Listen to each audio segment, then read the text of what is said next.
Haleluya. Selamat pagi saudara-saudara yang dikasihi oleh Tuhan Yesus. Kita bersyukur kepada Tuhan, kita kembali ada di minggu yang baru di bulan Desember dalam anugerah dan kasih karunia Tuhan. Mari sama-sama kita kembali merenungkan firman Tuhan pada pagi hari ini di dalam kitab Injil Yohanes pasal yang ke-17. Saudara-saudara, saya ingin kita memperhatikan, merenungkan ada banyak doa di dalam Alkitab dan kita ingin melihat aplikasinya dalam kehidupan kita. Injil Yohanes pasal 17 ayat 1, demikianlah kata Yesus, lalu ia menengadah ke langit dan berkata, Bapa, telah tiba saatnya, permuliakanlah anakmu supaya anakmu mempermuliakan engkau. Sama seperti engkau telah memberikan kepadanya kuasa atas segala yang hidup, demikian pula ia akan memberikan hidup yang kekal kepada semua yang telah engkau berikan kepadanya. Saudara-saudara, kalau kita membaca seluruh ayat dalam kitab Injil Yohanes pasal 17 ini sampai ayat 26, saudara-saudara, ini adalah merupakan rangkaian dari doa Yesus untuk murid-muridnya. Saudara-saudara, kalau Yesus berdoa, artinya itu adalah sesuatu yang diinginkan oleh Tuhan untuk murid-muridnya. Kalau kita berdoa kepada Bapa di sorga, kita menyampaikan, menyatakan apa yang kita inginkan, apa yang kita rindukan untuk dilakukan oleh Tuhan dalam hidup kita. Nah, ini doa Yesus untuk kita, anak-anaknya, murid-muridnya.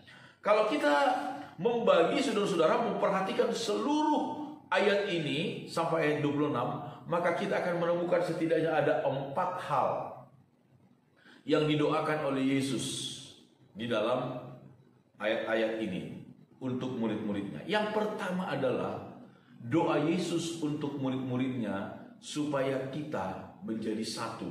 Ayat 11 berkata demikian. Kita lihat itu pada ayat 11. Dan aku tidak ada lagi di dalam dunia, tetapi mereka masih ada di dalam dunia. Dan aku datang kepadamu, ya Bapa yang kudus, peliharalah mereka dalam namamu, yaitu namamu yang telah engkau berikan kepadaku, supaya mereka menjadi satu sama seperti kita. Saudara-saudara, doa Yesus untuk kita adalah supaya kita menjadi satu, supaya gereja Tuhan, umat Tuhan, murid Kristus menjadi satu di seluruh dunia ini.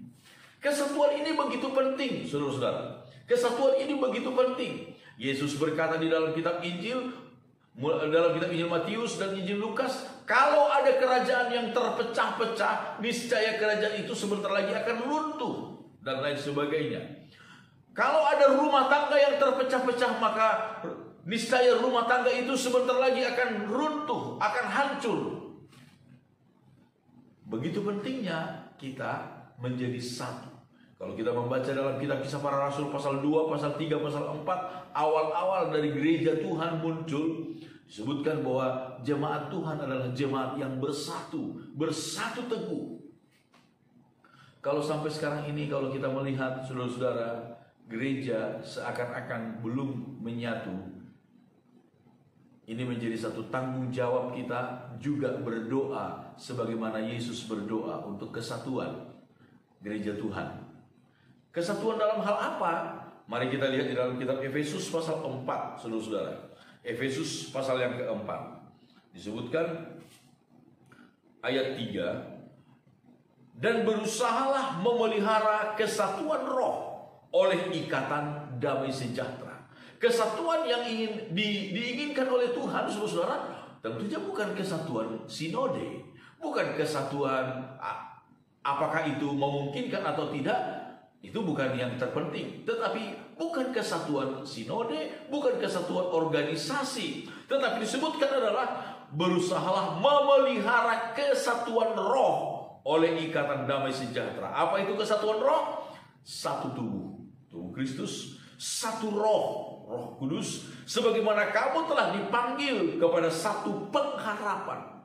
Satu pengharapan yang terkandung dalam panggilanmu. Satu Tuhan, Tuhan Yesus Kristus, satu iman, satu baptisan, satu Allah dan Bapa dari semua, Allah yang di atas semua dan oleh semua dan di dalam semua. Inilah kesatuan-kesatuan yang Tuhan inginkan ada di dalam gereja.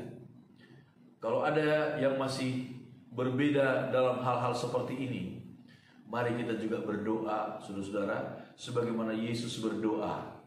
Kita juga menaruh hati untuk gereja Tuhan, supaya gereja Tuhan menjadi satu, sama seperti yang Tuhan inginkan gerejanya menjadi satu. Amin. Tuhan memberkati kita semuanya.